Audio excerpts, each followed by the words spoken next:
Liver के मरीज रोज़ा कैसे खोलें और क्या चीज़ ज़्यादा बेहतर है? तो मैं एक नुस्खा बता रहा हूँ, जल्दी से अहबाब नोट फरमा लीजिए।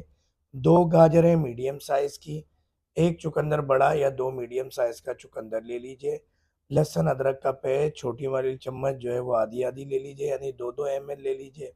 और अंजीर को भिगो दें ज़ैतून के तेल में रात भर। अंजीर येलो वाली ओरिजिनल गोल वाली अंजीर टुकड़े-टुकड़े करके, और 3 अंजीर जो है वो डाल लीजिए। धनिए और पुदीने के 10-10 पत्ते डाल लीजिए। और आंवला छोटे साइज़ के हों तो 2, बड़ा साइज़ हो तो 1। ये तमाम चीज़ें इसका जूस बना लीजिए और सुबह नहार मुँह पीना है आम दिनों में। तो रमज़ान वाले दिन, रोज़े वाले दिन, चाहे वो पीर जुमेरात का रखें, 13, 14, 15 का रखें या रमज़ान के रखें, इसी जूस से आपने इफ्तारी करनी है, यकीन कीजिए। और बाकी इफ्तारी 1 घंटे बाद। लीवर डिज़ीज़ छुट्टी।